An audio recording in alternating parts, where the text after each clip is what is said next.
Isang magandang araw na naman sa inyo mga kaibigan. Ay magluluto na naman ang ating ulam para sa ngayong araw na ito.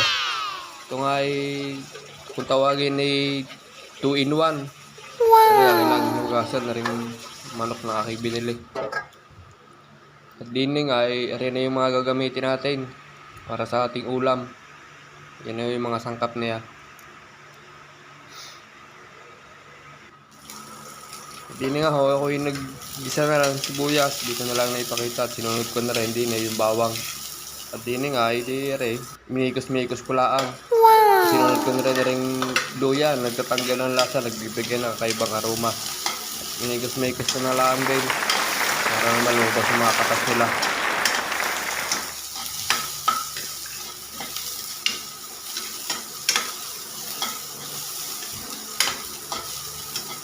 Minikos na lang.